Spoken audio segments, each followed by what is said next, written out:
Welcome to this joint conversation between me, Kate MacDonald, Handheld Press, and Lucinda Gosling of the Mary Evans Picture Library. We're going to be talking about book covers because an awful lot of the Handheld Press book covers come from Mary Evans. Rose Macaulay, whatnot. Yeah. I'm so proud of this book. This was our first bestseller. And I discovered it because I've done a lot of academic research on Macaulay, and I rediscovered this novel, which is her 1919 speculative novel, which, because Macaulay also wrote about many other things, it kind of got forgotten for a number of reasons. One of which is because is about 3 pages in this novel, and the original is 1918, not 1919, were potentially libelous. So when the publisher saw it in print, he said, no, we got to pull this back. So it was pulled. She had to write 3 pages of blah to cover up potentially libelous text, and then it was re-released, and it plummeted. It just didn't do well, and she didn't really mention it much. And it's because it's not like anything else she ever wrote. It's not mentioned in the studies of her. And an awful lot of people like to focus on her wit, on her Second World War books, on the 1930s struggles of women and gender and identity and that kind of thing. They don't want to look at eugenics and end of the First World War. Anyway, so I rediscovered this book. I was so keen, and I needed a picture that reflected the media. It had to be about journalism, because journalism is a really important thing. And I wanted a woman and a man dancing or embracing or in conversation. And that was a tough brief, because you showed me lots and lots of graphic images and photographs of a woman and a man in a train carriage, in a restaurant, and they just looked dull. They were like reportage. It didn't have oomph.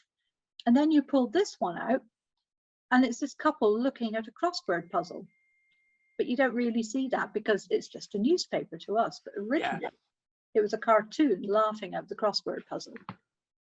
Well, it's really, this picture is really interesting because at the time in the 1920s, the crossword was completely taking hold in the UK, and there was a huge craze for it.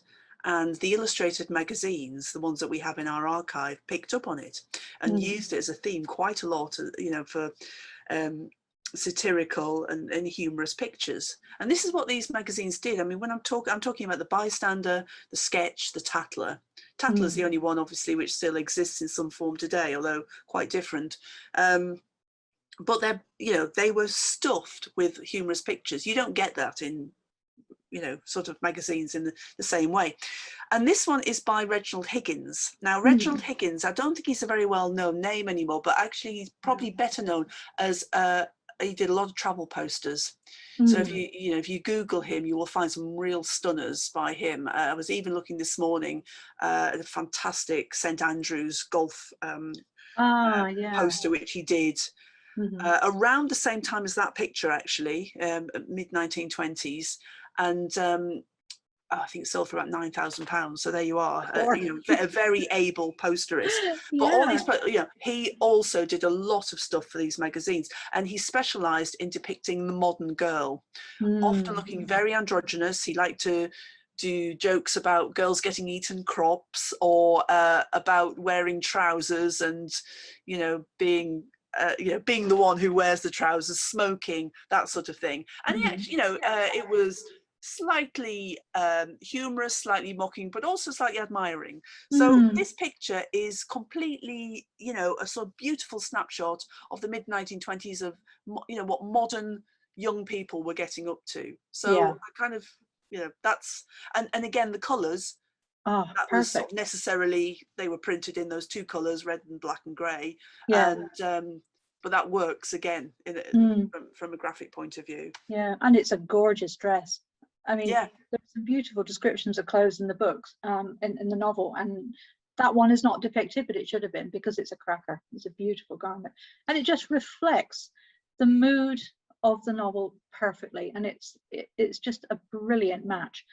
And when the book went ballistic, because the Guardian published an article about it in December 2018, And I sold 80 copies in one day just through our website. And the bookshops are going, we want the book. And it wasn't published for 3 more months. So I had to reprint it twice.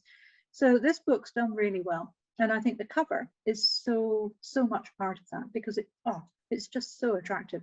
And for a very long time, this was our bestseller, because it just does well. It's great.